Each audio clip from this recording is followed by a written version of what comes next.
Leclerc qui va nous présenter la belle liste clientèle.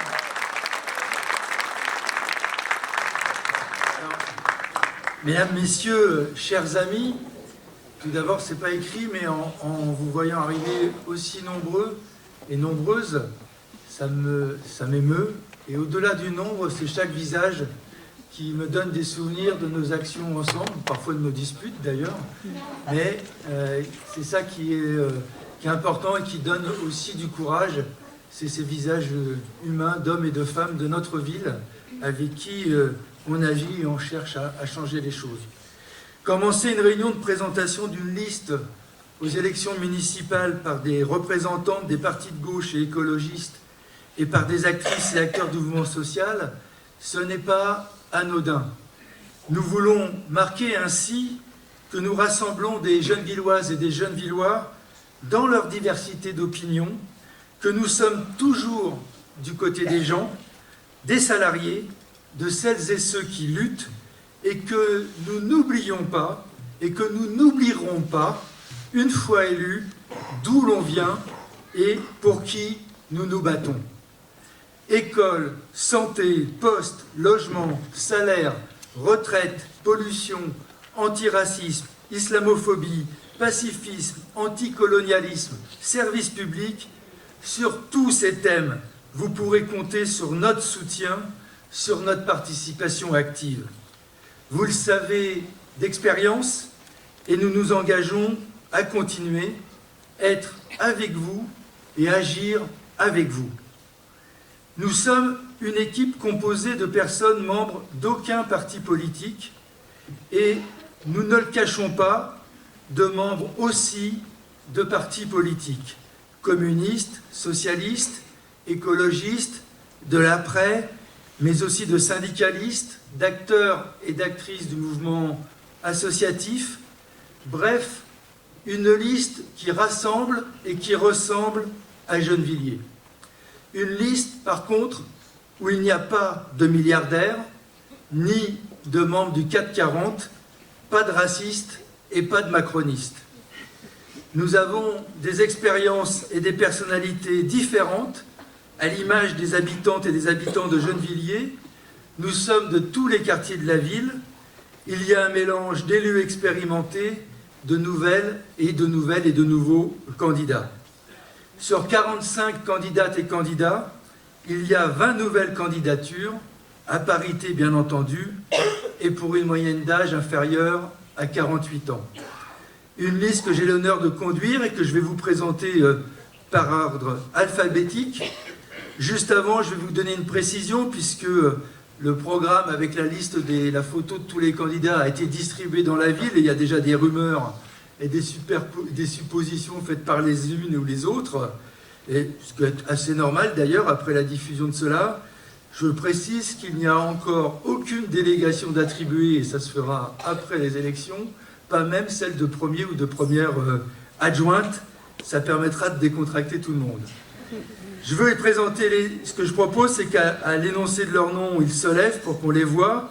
Donc par ordre alphabétique, Pierry Canotte, employé du quartier Centre.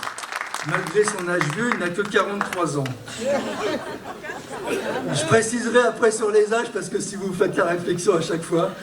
Othman Badou, du quartier des Grésillons, contrôleur de paix, 35 ans. Madeleine Bellouche, du quartier des Chevrins, retraitée, 69 ans. Dorothée Bernat, de la quartier Cité, travailleuse sociale, 59 ans. Christophe Bernier, du quartier République, Cap Territorial, 44 ans. Mamet Binagdad, du quartier des Grésillons, Cap Territorial, 44 ans. Sonia Blanc, du quartier du Lutte Avocate, 40 ans. Zine Bouffiche, du quartier des Chevrins, professeur, 42 ans. Grégory Boulard, du quartier du Village, cadre infirmier, 56 ans. Je crois qu'il ne l'aime pas à droite. Linda Chekhalil, du quartier des Grésillons, machiniste RATP, 50 ans, syndicaliste. Aminata Koulibaly, du quartier des Agnettes, entrepreneuse, 39 ans. C'est peut-être la seule patronne de la liste. Laetitia Criseo du quartier République, professeur, 46 ans. Alexandra d'Alcantaram du quartier des Grésillons, directrice d'antenne logement social, 54 ans. Ralita Moon du quartier du Luc, professeur, 33 ans. Véronique Desmet du quartier Cité, assistante commerciale, 62 ans. Pierre Dubois du quartier Centre, cadre d'entreprise, 50 ans. Roger Duguet du quartier du village, technicien retraité, 60 ans. Elsa Fossillon, députée du quartier des Grésillons, 44 ans quand même. Mariama Gassama du quartier des Grésillons, ouvrière, 62 ans. Mohamed Vichy du quartier des Grésillons, sans profession, 60 ans. Michael Adifi du quartier du Luth, étudiant, 23 ans. Milou Dajjad, il n'est pas là, si. Non mais il n'est pas là parce que j'ai vu tout à l'heure, il faisait des photos pour un mariage. Je faisais un mariage, il faisait des photos. Lui. Je crois qu'il travaille comme ça. Leïla Iraki, Milou Dajjad, donc Grésillon, retraité, fonction publique, 71 ans. Leïla Iraki, quartier du Luth, cadre administratif, 56 ans. Kamel Kadami, cité, employé, 57 ans. Mamadou Kanouté des Grésillons, mais qui était au Luth avant, employé, 41 ans. Nadifa Karoumi du quartier République, cadre, 40 ans. Emric Labadi, professeur au Luth, 35 ans. Carole Lafont, quartier du village, contrôleuse principale des finances publiques, 58 ans. Céline Lanoiselet, professeur au Luth, 48 ans. Patrice Leclerc du quartier du village, cadre en communication, 62 ans. Félix Locher du quartier Cité, étudiant, 19 ans. Lui aussi, il ne veut pas qu'on le dise. Sophia Mosseri, employée, 45 ans. Fabienne Moreau du quartier des Grésillons, sans emploi, 46 ans. Sylvie Morel, enseignante retraitée, village, 62 ans. Nadia Mouadine, conseillère départementale, Grésillons, 45 ans. Ibrahima Ndiaye du quartier des Agnettes, juriste, 54 ans. Laurent Noël, cité, deuxième patron, auto-entrepreneur, 51 ans. Belkacem Houchen, proviseur, au Luth, 60 ans. Tristan Pépin du quartier Centre, cadre, 21 ans. Aurélien Sandoz du quartier Cité, professeur, 46 ans. Nino Schilassi du quartier du village, éducateur spécialisé, 36 ans. Kanteba Sissoko du quartier Fossé, auxiliaire puéricultrice, 56 ans. Delia Toumi du quartier Centre, professeur, 48 ans. Soraya Yayaoui du quartier du Fossé, cadre, fonction publique, 51 ans. Et Zineb Zouaoui du quartier du Luth, employé, 58 ans. Alors, je précise parce qu'ils ont tous râlé sur les âges publiés dans la plaquette, parce que je ne me suis pas embêté, j'ai fait 2026 moins l'année de naissance, ça donnait un âge, mais forcément ceux qui sont nés après janvier, ils ont quasiment tous un an en moins que ce que je vous ai annoncé là, que ce qui est dans la plaquette. Donc on a une liste plus jeune qu'annoncée.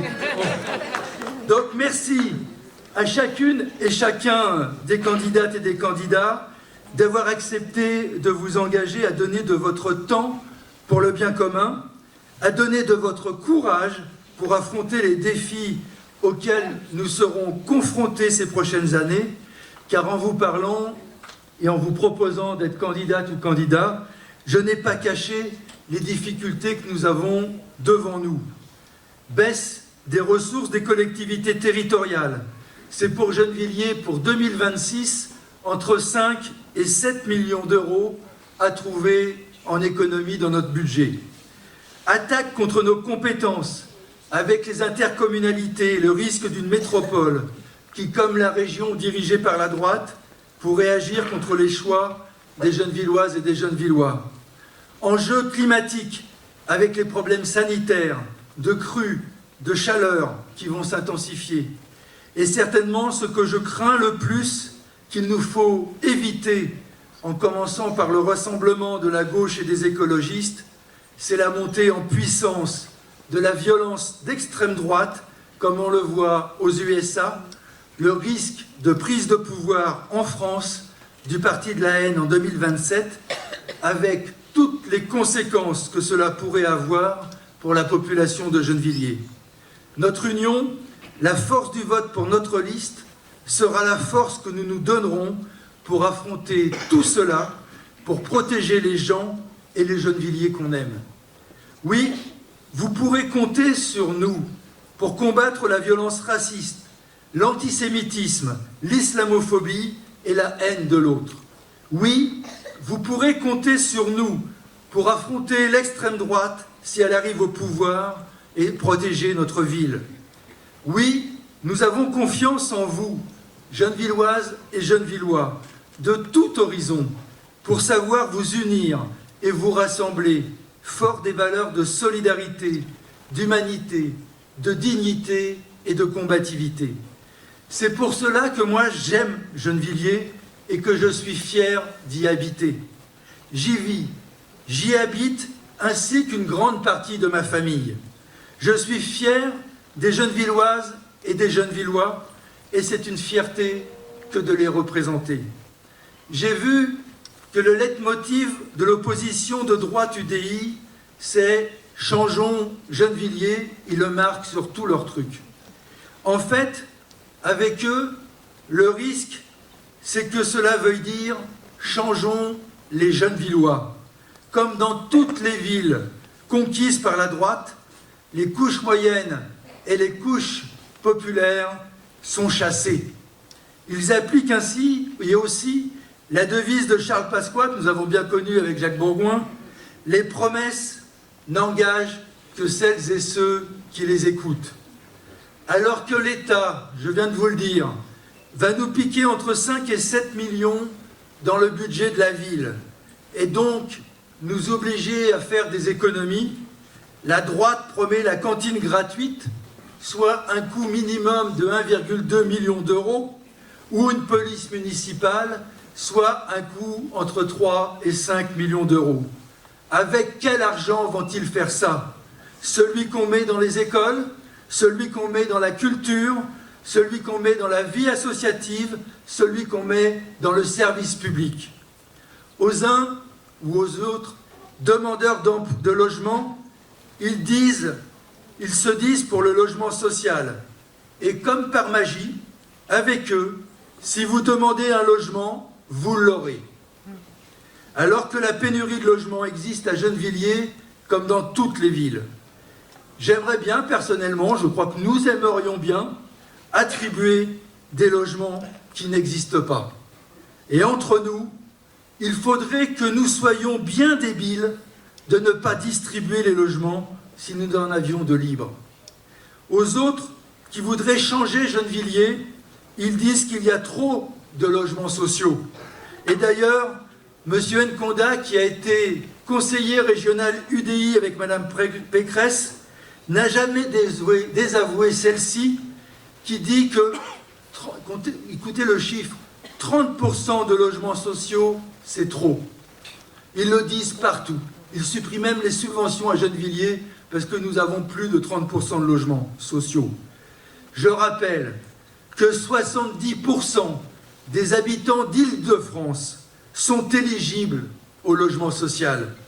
Alors quand ces élus de droite UDI et républicains sont responsables de la crise, de la mal-vie de centaines de milliers de familles dans notre région, parce que quand ils disent qu'il ne faut pas plus de 30% de logements sociaux et que les demandeurs sont à 70%, ils organisent la pénurie en Île-de-France. Ils la créent. J'ajoute, par rapport à cette droite dans notre ville, comment faire confiance à des gens qui avancent masqués? Comme Macron, ça a été dit tout à l'heure, la liste de M. Nkonda se dit ni de droite ni de gauche. Mais comme Macron, l'expérience le montre, ils sont de droite. Monsieur Nkonda a été élu UDI et un autre candidat, en regardant, mais on va peut-être en découvrir d'autres, Monsieur Guilhem Pelé est responsable à Gennevilliers du parti de droite Horizon. Ce parti, c'est celui du Premier ministre macroniste de droite, Édouard Philippe. En 2020, d'ailleurs, je vous le rappelle, ce n'est pas nous qui l'inventons, la liste Les Gennevillois a été déposée en préfecture sous le sigle UDI. Bref, pourquoi tromper les gens? Ce n'est pas honteux d'être de droite, c'est la démocratie. Par contre, c'est honteux de la cacher aux gens, cette question de quelle étiquette on porte.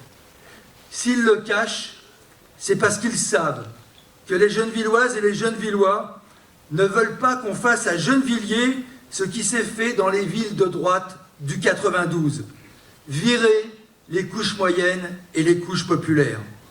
Ils savent aussi qu'en 2020, la liste UDI et la liste Les Républicains ont obtenu 21%. En cachant leur sigle, ils veulent faire plus. Nous, la liste d'union des Gennevilloises et des Gennevillois, nous ne cachons rien. Et nous aimons Gennevilliers. C'est pour ça que notre programme s'appelle Gennevilliers, toujours en mieux. Nous voulons améliorer notre ville pour les habitantes et les habitants qui y habitent, tout en disant bienvenue à celles et ceux qui achètent dans notre ville, souvent chassés de leur ville d'origine à cause des prix trop élevés. Ensemble, nous formons une belle équipe qui prend l'engagement, tout simple, de tenir ses engagements et de travailler avec vous pour un Gennevilliers toujours en mieux. Notre programme, c'est la poursuite de l'amélioration de la vie dans notre ville. Dans le prochain mandat, il faudra de la volonté et du courage pour que Gennevilliers reste une ville qui protège, respecte et rassemble. Cela d'autant plus si l'extrême droite gagne les élections présidentielles. Il faudra de l'expérience politique pour tenir tête à la fascisation de la société et son cortège de violence, pour protéger les Gennevilloises et les Gennevillois. Regardez ce qui se passe aux USA en ce moment. Mais nous ne vous proposons pas seulement d'être en défense. Nous avons l'opportunité ici de réinventer la manière de faire de la politique en prenant appui sur nos points forts. Ici, à Gennevilliers, et de faire une ville où l'on se respecte, qui se fait respecter et qui vous respecte. Vous nous l'avez dit clairement lors des réunions publiques pour élaborer le programme municipal. Le quotidien doit être une priorité absolue pour la prochaine équipe municipale. Il y a des défis souvent communs à toutes les villes auxquels nous devons répondre mieux que les autres. Et même si toutes les villes sont confrontées au même problème de dépôts sauvages, de rats, de moustiques, de stationnement, nous devons faire mieux. Vous trouverez donc des propositions réalistes dans la plaquette programme qui est à votre disposition.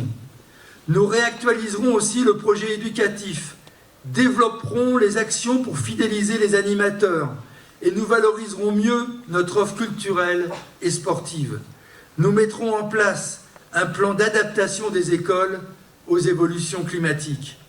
Il nous a été proposé de créer une délégation aux droits de l'enfant. Nous le ferons pour mieux travailler la place des enfants dans la ville et lutter contre les violences à leur égard.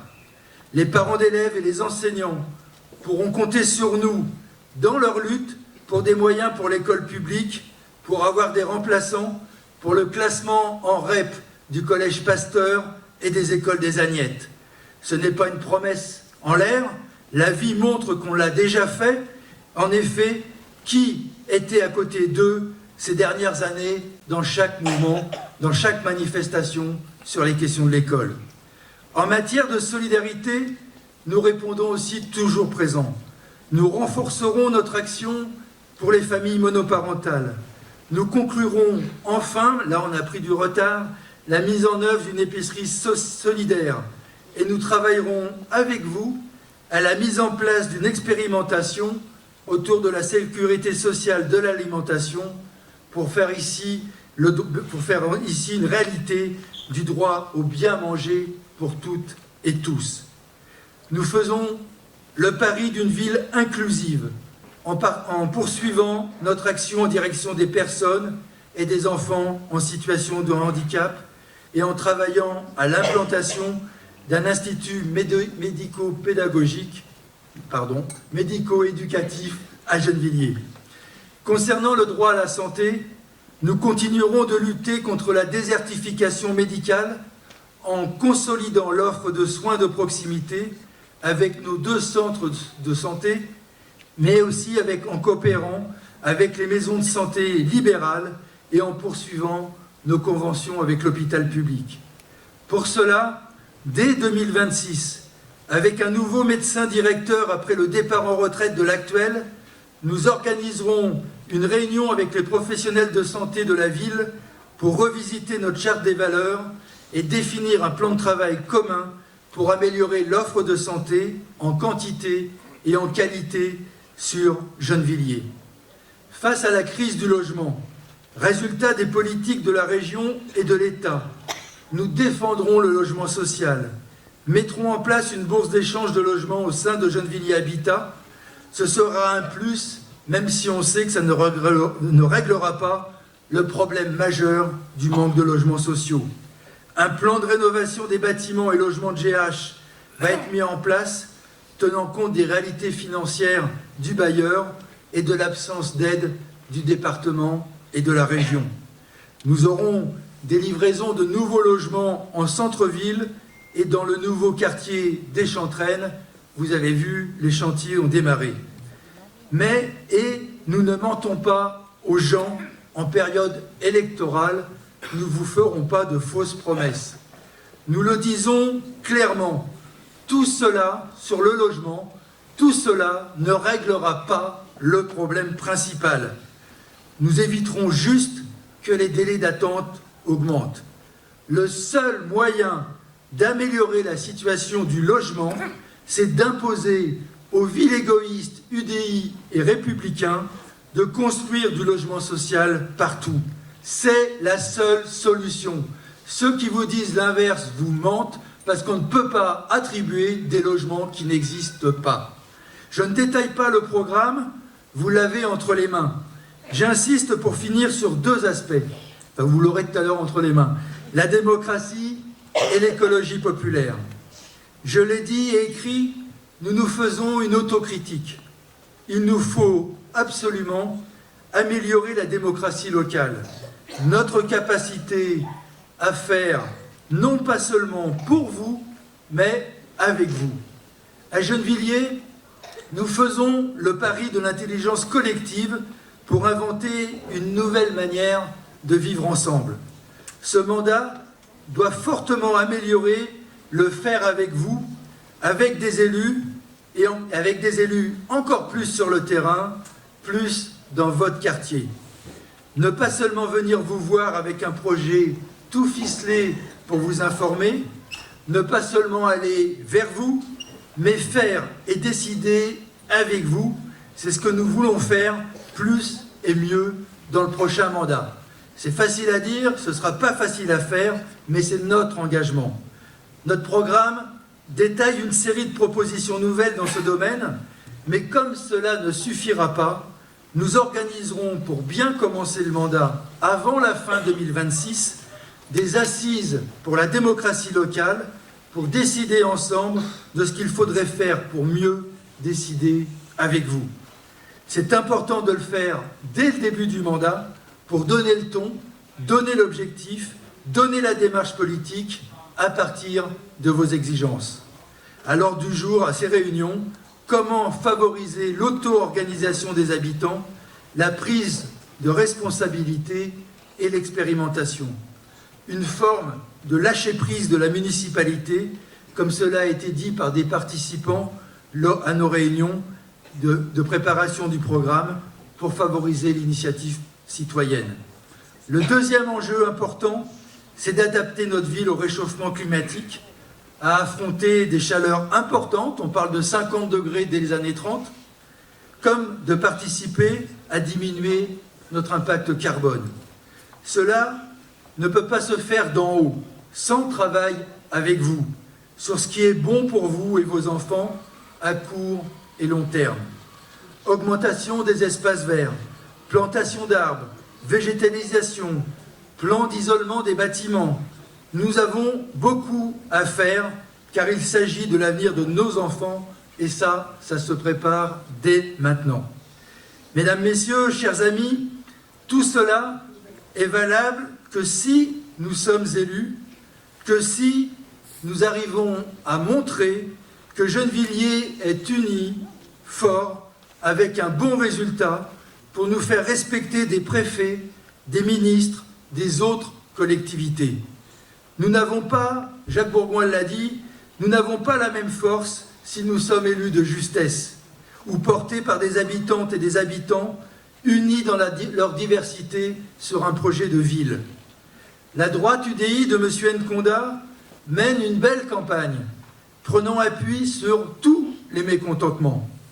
Le danger pour nous, ce que nous voyons en porte-à-porte, c'est que celles et ceux qui aiment Gennevilliers, qui aiment son originalité, qui aiment ses atouts, tout en voulant améliorer ce qui ne va pas, notre danger, c'est qu'ils s'abstiennent. Et je suis inquiet du très bon accueil que nous font les gens lors des porte-à-porte. Inquiet, non pas par la sympathie qu'on nous porte, mais inquiet de la tranquillité quand on me dit « mais ça va aller pour vous, monsieur le maire ». Oui, ça va aller si les gens se déplacent le 15 mars et votent. Sinon, les mots gentils, cela ne compte pas le jour de l'élection. On peut être battu ou affaibli à cause de l'abstention. Je vous fais remarquer qu'il y a des villes proches de nous qui ont été battues, des changements de majorité à cause de l'abstention, que les gens ont regretté, ils ont voté différemment le mandat suivant. Je n'ai donc aucune tranquillité. Avec l'augmentation du nombre d'inscrits sur les listes électorales, il nous faudra faire au moins 6500 voix le 15 mars prochain, et ça, ce n'est pas gagné d'avance. En 2020, l'abstention a été très forte. Nous n'avions fait que 4998 voix, à cause de la Covid, certes, mais rien ne dit que cela ne se renouvelle pas. Contrairement à une idée reçue, les élections, si les maires sont les élus préférés des électeurs et des électrices, les élections municipales ne sont pas des élections où les gens votent le plus. Or, l'enjeu, cette fois-ci, est très important face aux défis auxquels nous serons confrontés. Face au danger d'une prise de pouvoir de l'extrême droite dans le pays, avec ses conséquences graves pour notre ville et ses habitants. Il ne reste donc que 44 jours d'ici le 15 mars, le jour du vote, dans lequel il y a 15 jours de vacances scolaires, donc 44 jours pour convaincre à se déplacer pour voter, pour collecter des procurations, pour créer un élan pour gagner ensemble et nous donner de la force pour les combats futurs, pour continuer le Gennevilliers qu'on aime, mais toujours en mieux. J'ai confiance dans notre équipe renouvelée, à l'image de notre ville, qui se présente à vos suffrages, pour donner un nouvel élan à Gennevilliers. J'ai confiance en vous, jeunes et moins jeunes, de chaque quartier, de toute catégorie sociale. J'ai confiance dans votre capacité à vous unir. Comme moi, ne soyez pas tranquilles pour vous donner le maximum de force le 15 mars prochain, en votant et en faisant voter pour l'union des Gennevilloises et des Gennevillois. C'est à ces conditions que vous gagnerez et que nous ferons gagner Gennevilliers. Vive Gennevilliers!